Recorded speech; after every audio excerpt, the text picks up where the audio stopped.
Assalamualaikum warahmatullahi wabarakatuh. Shalom. Perkenalkan, nama saya Witri Baliulu.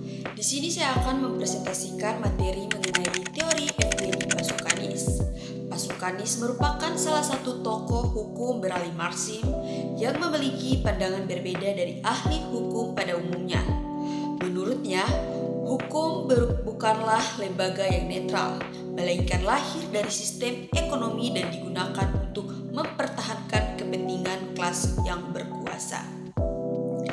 Melalui teori ini, kita dapat memahami hubungan antara hukum, ekonomi, negara, dan kekuasaan dalam kehidupan bermasyarakat. Jadi di sini saya akan membahas 7 poin penting. Yang pertama, mengenal Effendi Pasukanis.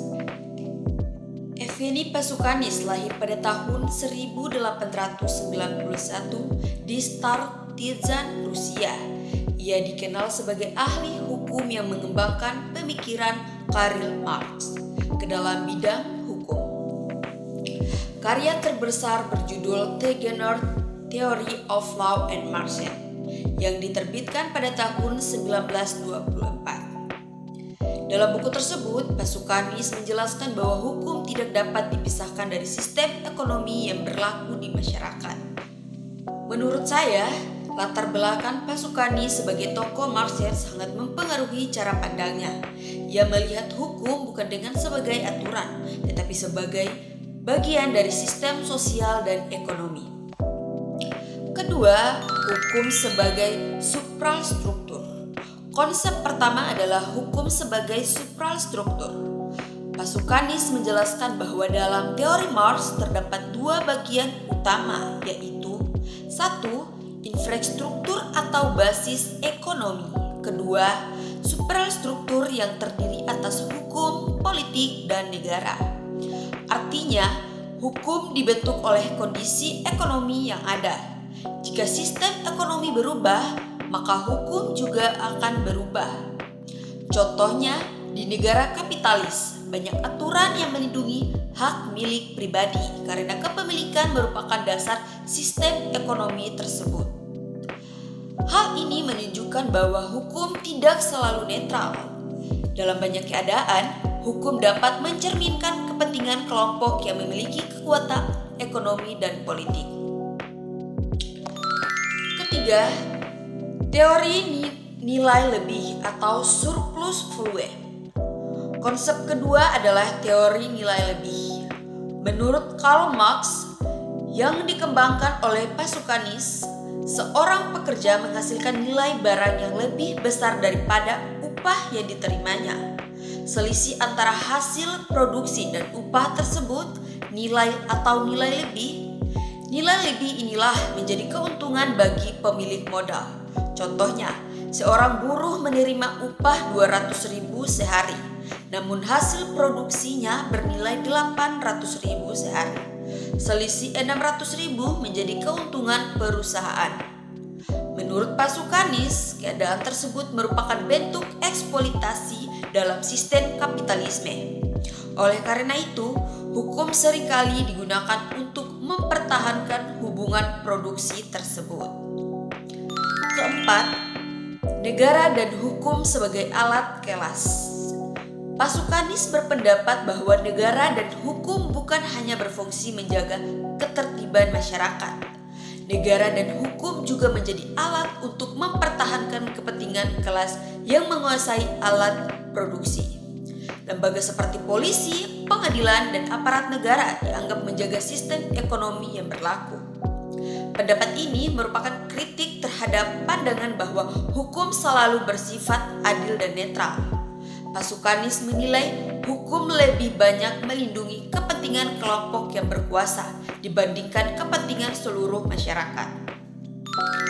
Kelima, hukum dan negara akan lenyap. Inilah gagasan yang paling terkenal dalam Pasukanis. Ia berpendapat bahwa apabila masyarakat sudah mencapai komunisme, maka tidak ada lagi kelas sosial, tidak ada lagi eksploitasi, tidak ada kepemilikan pribadi atas alat produksi. Karena itu ada konflik kepentingan, maka hukum dan negara tidak lagi diperlukan. Pemikiran ini sangat radikal karena berbeda dengan pandangan pandangan umum yang menganggap hukum selalu dibutuhkan dalam kehidupan masyarakat. Keenam, perbandingan dengan Sir Henry Maine. Sir Henry Maine menyatakan bahwa perkembangan hukum bergerak dari status menuju kontrak. Sedangkan Pasukanis berpendapat bahwa perkembangan masyarakat akan membawa hukum menuju kondisi di mana hukum tidak lagi diperlukan.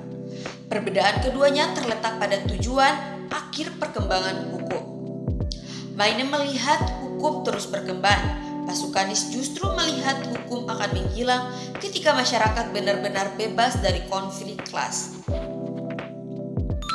Dan yang terakhir, kritik terhadap teori Pasukanis.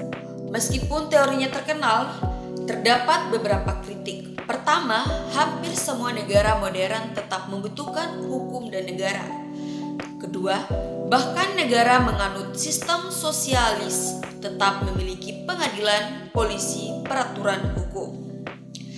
Karena itu, banyak ahli menilai teori Pasukanis lebih tepat dipahami sebagai kritik terhadap kapitalisme daripada sebagai gambaran nyata tentang masa depan hukum.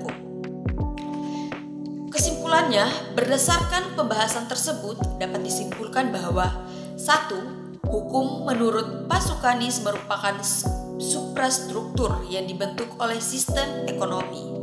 Kedua, nilai lebih menjadi dasar kritik terhadap eksploitasi pekerja dalam kapitalisme.